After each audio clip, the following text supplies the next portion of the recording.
جی السلام علیکم. وعلیکم بہت السلام. شکریہ. ایک بات اور بتا دیں کہ ہم سب کے لیے دعا کرتے ہیں. جب ہم کسی سے ملتے ہیں تو وہ کہتا ہے میرے لیے دعا کرنا. ٹھیک ہے. تو انسان اپنے طور پہ اس کو کہتا ہے کہ ہاں میں تو تمہارے لیے بہت دعا کرتا ہوں. جیسے اکثر میں آپ سے کہہ دیتی ہوں کہ میں آپ کے لیے آپ کے گھر والوں کے لیے دعا کرتی ہوں، یا کسی سے کہہ دیتی ہوں کہ ہاں ہر وقت دعا کرتی ہوں، ہر موقع پر جہاں قبولیت کے اوقات ہیں میں دعا کرتی ہوں آپ لوگوں کے لیے. تو اس طرح سے کہنا کوئی دکھاوا یا وہ تو نہیں ہے، ریاکاری. دکھاوا یا نمائش تو نہیں ہے نا. اس طرح سے کہہ دینا کہ ہم آپ کے لیے دعا کرتے ہیں. نحمدہ و نصلی علی رسولہ الکریم. اما بعد، آپ السلام علیکم دیکھ رہے ہیں نور ٹی وی جدہ اور میں ہوں آپ کا دوست، آپ کا ہوسٹ محمد عاقل. اکثر آپ نے سنا ہوگا کہ میرے لیے آپ ضرور دعا کیجیے گا. اس سلسلے میں یہاں پر دو سوال میں یا دو باتیں آپ کی خدمت میں عرض کر دینا چاہتا ہوں جو کہ دونوں جائز ہیں.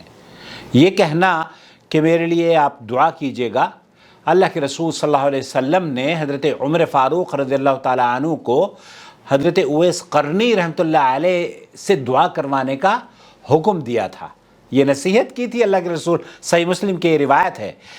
اب جب مدینہ منورہ میں کوئی قافلہ آتا یمن سے تو حضرت عمر ان سے پوچھا کرتے تھے کہ تم میں سے کوئی اویس قرنی ہے یا نہیں. تو اویس قرنی سے جب ملاقات ہوئی تو اللہ کے رسول صلی اللہ علیہ وسلم نے جو وصیت حضرت عمر سے کی تھی وہ حضرت عمر نے اویس قرنی کو بھی بتائی. اور اللہ کے رسول صلی اللہ علیہ وسلم کا وہ فرمان کہ جب اویس ملے تو میرے اپنے لیے دعا کروا دینا. تو اپنے لیے دعا کی کسی سے درخواست کرنا یہ جائز ہے، مسنون عمل ہے، جیسے کہ اللہ کے رسول صلی اللہ علیہ وسلم نے عمر فاروق کو نصیحت کی تھی یا وصیت کی تھی.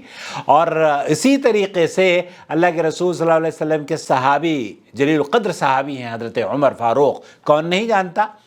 انہوں نے اپنے لیے اویس قرنی سے دعا کی درخواست کی. حالانکہ رتبے میں عمر فاروق افضل ہیں حضرت اویس قرنی سے، لیکن اس کے باوجود بھی اس سے یہ بھی پتہ چلتا ہے کہ ایک آدمی جو اعلیٰ مرتبے پر فائز ہو، بزرگ ہو، اور وہ استاد اپنے شاگرد سے یا کسی سے بھی دعا کے لیے کہہ سکتا ہے جو نیک اور صالح ہو اس کی نظر میں. نمبر ایک. نمبر دو، بہن یہ جاننا چاہ رہی ہیں کہ آج کل سوشل میڈیا پر ایک فیشن نکل گیا ہے کہ جناب میں حرم گیا ہوں اور حرم میں جا کر وہاں سے ایک براڈ کاسٹ میسج کرتا ہوں اور کہتا ہوں کہ میں نے جناب آپ کے لیے دعا کی ہے. اب کیا اس میں ریاکاری ہے؟ یہاں میں آپ کو لے کر چلتا ہوں شیخ ولید بن راشد السعیدان کی محفل میں. ان سے یہی سوال پوچھا جا رہا ہے، لیکن اس سوال سے پہلے صحیح مسلم کے اندر روایت موجود ہے. اللہ کے رسول صلی اللہ علیہ وسلم نے فرمایا کہ یہ جو کسی کے لیے دعا کرنا ہے، اللہ کے رسول صلی اللہ علیہ وسلم نے فرمایا کہ اگر آپ ایک مسلمان کسی مسلمان کی غیر موجودگی میں دعا کرتا ہے تو اللہ رب العالمین ایک فرشتہ اس پر مقرر کر دیتا ہے، اور جو اپنے اس بھائی کے لیے یا اس بہن کے لیے آپ دعا کریں گے تو فرشتہ، اللہ کا فرشتہ مامور ہوتا ہے، وہ آپ کے لیے اسی طرح کی دعا قبول کرتا ہے. اگر آپ میرے لیے دعا کر رہی ہیں کہ اللہ رب العالمین محمد عاقل کو سعودی نیشنلٹی دے دے، اوکے، بہت اچھی بات ہے، کیا کیجئے میرے لیے. کیوں؟ اللہ کے رسول صلی اللہ علیہ وسلم نے فرمایا نا کہ جب اللہ تعالیٰ سے مانگو تو جنت الفردوس مانگو. فردوس جنت بھی مانگو، اور جنت کی اعلیٰ ترین فردوس جو کہ سب سے افضل حصہ ہے جنت کا وہ مانگو. تو میں تو آپ لوگوں سے درخواست کر رہا ہوں کہ آپ اگر میرے لیے دعا مانگیں تو کہیں کہ اللہ تعالیٰ کم از کم اللہ محمد عاقل بھائی کو اور ان کی آنے والی نسلوں کو حرم کے جوار میں بسائے رکھے. یہ بہت بڑی دعا ہوگی، اور اس سے یہ ہوگا کہ کم از کم میرے لیے اگر وہ دعا قبول ہو گئی تو میرے لیے بھی آسانی ہوگی، اور آپ کے لیے اگر جیسا اللہ کے رسول صلی اللہ علیہ وسلم نے فرمایا کہ فرشتہ آپ کے لیے بھی ویسے ہی دعا کرتا ہے تو آپ کو انشاءاللہ عمرے اور حج کی سعادت بار بار نصیب ہو جائے گی. اور یہ کوئی بڑی بات نہیں ہے اللہ کے لیے. وہ مالک الملک ہے، تؤتی الملک من تشاء وتنزع الملک ممن تشاء وتعز من تشاء وتذل من تشاء. نے تو اس دنیا کو بنایا ہے، وہی تو دنیا کا مالک ہے. تو آپ میرے لیے دعا کرتی ہیں ہر اس چیز کی دعا کریں جو آپ اپنے لیے چاہتی ہو وہ میرے لیے دعا کریں. نمبر 1. نمبر 2، شیخ ولید بن راشد السعیدان سے یہی پوچھا جا رہا ہے، ان کا جواب آپ کی خدمت میں پیش کروں گا. اس سے قطع نظر جو میرے بہن بھائی میرے لیے دعا کرتے ہیں، اللہ تعالیٰ ان کے حق میں بھی ان تمام دعاؤں کو قبول فرما لے. آمین یا رب العالمین. يقول السائل سوال یہی آیا ہے، دعوت لأحد في ظهر الغيب اگر میں نے کسی کی غیر موجودگی میں اس کے لیے دعا کر دی ہے، کسی بہن بھائی کے لیے، ثم أخبرته أني دعوت له، اور پھر اس کے بعد میں نے اسے خبر بھی دے دی ہے، اطلاع دے دی ہے کہ میں نے تمہارے لیے دعا کی ہے، هل هذا يعتبر دعوة في ظهر الغيب؟ کیا اس کو ہم وہی جو اللہ کے رسول صلی اللہ علیہ وسلم کی حدیث کے مطابق صحیح مسلم میں جو حدیث میں نے آپ کی خدمت میں پیش کی ہے، کیا یہ اس کی مستحق ہوگی یا اس کی غیر موجودگی میں دعا کرنے کا اجر ملے گا؟ الحمد لله. إخبارك له بأنك دعوت له في ظهر الغيب لا يخلو من حالتين. آپ نے اگر کسی شخص کو اس بات کی اطلاع دی ہے کہ میں نے آپ کی غیر موجودگی میں آپ کے لیے دعا کی ہے تو وہ دو باتوں سے خالی نہیں ہے. يختلف الحكم باختلاف نيتك. آپ اس کا حکم آپ کی نیت کے مطابق دیا جائے گا، جیسے ہی آپ کی نیت ہوگی ویسے ہی آپ کو اس کا اجر بھی ملے گا. فإن كنت تقصد بهذا الإخبار اب اگر آپ اس کو اطلاع دینے کا آپ کا مقصد یہ تھا بعث المودة والمحبة وتثبيت أواصر الأخوة فيما بينكما، اگر آپ کو اسے اطلاع دینے کا مقصد یہ تھا کہ آپ کی ریلیشن شپ اور مضبوط ہو جائے اور اخوت، محبت، بھائی چارگی، الفت اور رشتہ داریاں زیادہ مستحکم ہو جائیں، وہ آپ اس کو یہ ظاہر کرنا چاہتی ہیں کہ میں آپ کی کتنی قدر کرتی ہوں، کتنی محبت ہے مجھے آپ سے، تو ایسی صورت میں یا وہ آپ اپنے رشتہ دار کو بتانا چاہتی ہیں، ایسی صورت میں وأن تظهر له أنه من جملة من تهتم بهم، اور تم اس بات کا اظہار اس سے کرنا چاہتے ہو جس شخص کو اطلاع دی ہے کہ تمہارا کوئی کام میرے لیے بہت اہم رہتا ہے اور تم ان لوگوں میں سے ہو جو کہ مجھے بہت خاص ہیں، بہت پیارے ہیں، جن کے امور کے لیے، جن کے کاموں کے لیے میں راتوں کو جاگ کر اللہ تعالیٰ سے دعا کرتی ہوں یا دعا کرتا ہوں. حتى تقوى بينكما أواصر الأخوة الدينية، تاکہ اس اطلاع کے بدلے اس کے دل میں بھی دینی محبت، حمیت اور شفقت اور انسیت پیدا ہو، الإيمانية، ایمان کا تقوی اور اس توحید کے ریلیشن شپ میں آپ دونوں مضبوط ہو جائیں. هذا لا بأس به. فَهَذَا لَا بَأْسَ بِهِ. تو اس طرح سے آپ کا جو مقصد ہے کہ اس کے دل میں خوشی داخل کر دی جائے، کیونکہ اللہ کے رسول صلی اللہ علیہ وسلم نے جہاں فرمایا نا کہ مسلمان اگر کسی کے دل میں خوشی پیدا کرنے کا سبب بن جاتا ہے یا مسکراہٹ بھی کسی کے چہرے پر لے آتا ہے تو یہ بھی صدقہ ہے. اور اللہ کے رسول صلی اللہ علیہ وسلم کی اس حدیث کے مطابق اگر آپ نے کسی کو اس بات کا احساس دلا دیا ہے کہ میں نے آپ کی غیر موجودگی میں رات کو جاگ کر آپ کے لیے دعا کی ہے تو اس کے دل میں سکون پیدا ہوگا. تو اس خبر پر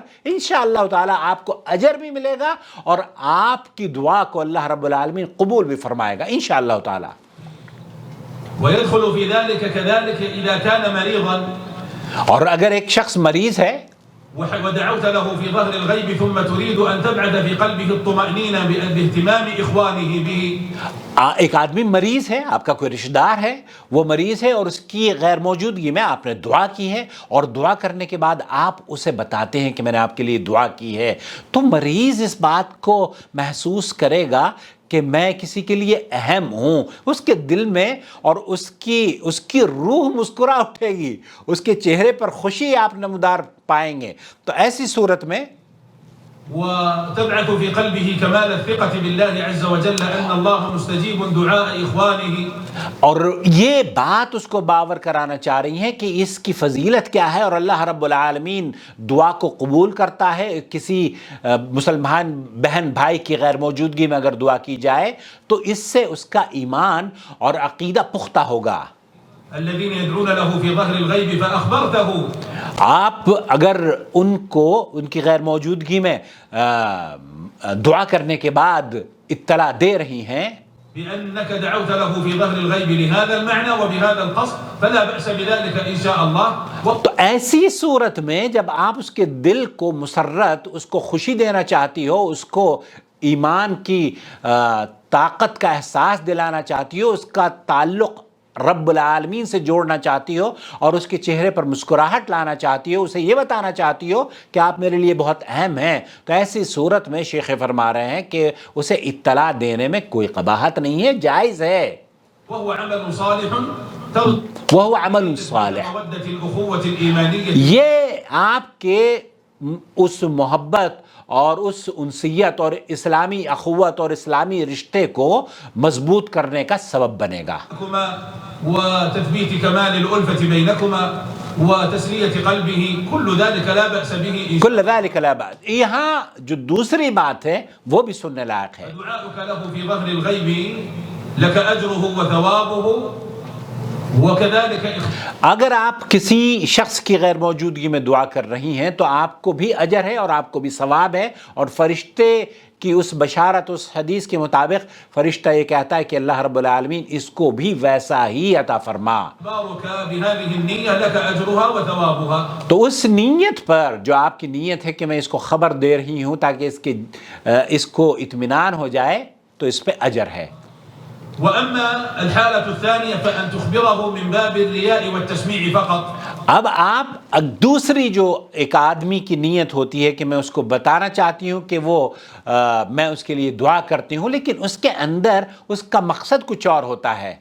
أنك من أهل قيام الليل أو انک من اہل القیام اللیل، یہ آپ بتانا چاہ رہی ہیں کہ جناب میں تو تہجد گزار ہوں، میں تو رات کو اٹھ کر آپ کے لیے دعا کرتی ہوں، میں جب حرم میں جاتا ہوں تو ملتزم پر چپک کر آپ کے لیے دعا کرتا ہوں، اور میں تو خانہ کعبہ پہ جا کر طواف کے دوران آپ کو دعا کرتا ہوں. اور بہت سے لوگ تو مدینہ منورہ میں گنبد کے سامنے ایسے کھڑے ہو کر ویڈیو بناتے ہیں، کہتے ہیں گنبد خضرا کے نیچے کھڑا ہوا ہوں اور میں آپ کے لیے دعا کر رہا ہوں. تو شیخ فرما رہے ہیں کہ اگر آپ اس طرز پر دعا کرتے ہیں تو یہ ریاکاری ہی ہے، ظاہر ہے، اس پہ آپ کو نہ اجر ملے گا اور آپ کا اعمال بھی ضائع ہو جائے گا.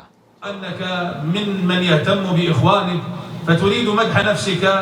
اس سے مقصد یہ نہیں ہوتا کہ آپ اس کے چہرے پر مسکراہٹ لے کر آئیں، بلکہ اس سے مقصد یہ ہوتا ہے کہ جناب مجھے لوگ تہجد گزار سمجھیں، مجھے لوگ یہ سمجھیں کہ میں تو بیت اللہ میں ہر دن جا کر آپ کے لیے دعا کرتا ہوں. عليها ورفع ذاتك في قلبك. آپ اپنے آپ کا، اپنا مرتبہ، اپنی جو شخصیت ہے اس کو نمایاں کرنا اگر مقصد ہے، تب پھر یہ مقصد اچھا نہیں ہے، اور اس سے یہ ریاکاری ہے اور اس سے اعمال ضائع ہو جایا کرتے ہیں. فهذا أمر محرم. یہ محرم ہے، یہ حرام ہے. ومن جملة المنة على من تصدقت عليه بهذا الدعاء. آپ نے ایک صدقہ کیا ہے، دعا اس کے لیے کی ہے، اور اس کا پھر آپ اظہار بھی کر رہے ہیں کہ جناب میں تو بہت بڑا کریم آدمی ہوں، میں تو گنبد خضرا کے بعد جا کے آپ کو دعا کرتا ہوں، میں تو فلانے مزار پہ جا کے کہ مزار پہ تو جا کر دعا کرنی ہی نہیں چاہیے. اعوذ باللہ، مزار پر تو جانا اس لیے نہیں چاہیے کیونکہ وہاں وہ شرک کے اڈے ہیں. تو آپ کو اگر دعا مانگنی ہے تو کبھی بھی دعا مانگیں، تہجد پڑھنے کے بعد دعا مانگیں، تہجد میں دعا مانگیں، نمازوں میں دعا مانگیں، اللہ تعالیٰ طواف کا موقع دے اور عمرے کا موقع دے تب دعا مانگے. لیکن بہت سے لوگ یہ سمجھتے ہیں کہ جناب ہم اگر قبروں پر جائیں گے تو وہاں دعا کریں گے اور اپنے بھائیوں کو اس کی اطلاع دیں گے. تو یہ بھی فیشن، دراصل یہ تو شرک کے دروازے ہیں، اس سے تو توبہ کرنی چاہیے. إذا كنت تقصد بها مجرد المفاخرة. اذا كنت تقصد مجرد مفاخرہ، مطلب یہ کہ فخر محسوس کریں. جناب آپ تو ہر ہفتے حرم جاتے ہیں. إثبات الذات فهذا أمر يبطل عملك. آپ اگر اس طرز پر گفتگو کرتے ہیں نا کہ میں تو جناب روزانہ حرم جاتا ہوں اور میں آپ کے لیے دعا بھی کرتا ہوں، تو پھر آپ اپنا عمل ضائع کر رہے ہیں. هذا أمر يبطل عملك. یہ عمل آپ کرتے ہیں تو یہ ریاکاری میں شامل ہے، اور اس کا اجر بھی نہیں آپ کو ملے گا بلکہ وہ اعمال کو بھی ضائع کر دے گا.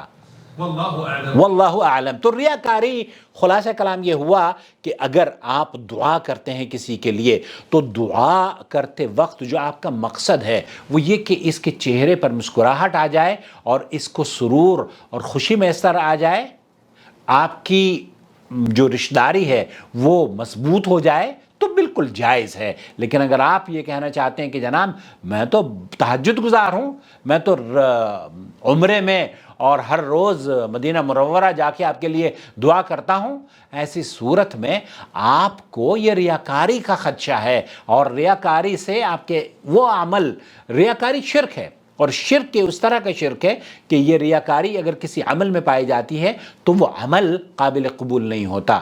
شرک کی دو قسمیں ہیں جو معمولی اس ویڈیو کے ذریعے آپ کی خدمت پہ پیش کرنا چاہتا ہوں. ایک تو شرک یہ ہوتا ہے کہ آپ کا تمام اعمال آپ کے ضائع کر دیتا ہے، اللہ کی ذات میں شریک کرنا، کسی کو، کسی اور کی پوجا کرنا. لیکن اگر شرک خفی کے بارے میں آپ جاننا چاہتے ہیں تو شرک خفی کے کرنے کی وجہ سے آپ کا وہ عمل، جس عمل میں آپ ریاکاری، نمائش، جناب مجھے تو لوگ یہ کہیں گے کہ میں تہجد گزار ہوں، مجھے تو لوگ یہ کہیں گے کہ میں تو لوگوں کو صدقہ کرتا رہتا ہوں، مجھے تو لوگ یہ کہیں گے جناب میرے پاس تو بہت بڑا علم کا پہاڑ ہوں میں تو ایسی صورت میں یہ ریاکاری کی وجہ سے آپ کا وہ پرٹیکولر عمل ضائع ہو جائے گا. اللہ تعالیٰ سے دعا ہے کہ اللہ تعالیٰ میرے اور آپ کے اعمال کی، ہم سب کو حفاظت کرنے کی توفیق بخشے، اور اللہ رب العالمین مجھے بھی اور آپ کو بھی میری غیر موجودگی میں آپ دعا کریں، اور آپ کی غیر موجودگی میں بھی دعا گو ہوں کہ اللہ رب العالمین آپ کی جہاں پر بھی آپ بستے ہوں، رہتے ہوں، اللہ آپ کو مبارک رکھے، آپ کو عزت اور تکریم سے نوازے، آپ کے رزق میں اللہ تعالیٰ برکت اور فراوانی عطا فرمائے، آپ کو کشادہ گھر عطا فرمائے، آپ کو بہترین گاڑی عطا فرمائے. جو دلہنوں کو تلاش کر رہے ہیں اللہ رب العالمین انہیں نیک سیرت، نیک صورت، خوبصورت اور اچھے اخلاق والی دیندار دلہنیں عطا فرمائے، جیسے میں اپنے بیٹے کے لیے تلاش کر رہا ہوں نواف کے لیے. بہرحال میری دعا ہے کہ اللہ تعالیٰ اس بہن کو مبارک رکھے اور جہاں رکھے شاد اور آباد رکھے، کیونکہ یہ میرے لیے بھی دعا کرتی ہیں. والسلام علیکم ورحمۃ اللہ وبرکاتہ. آپ کا بھائی محمد عاقل، جدہ سے، مملکت سعودی عرب. الله ولي الذين آمنوا يخرجهم من الظلمات إلى النور والذين كفروا أولياؤهم الطاغوت يخرجونهم من النور إلى الظلمات أولئك أصحاب النار هم فيها خالدون.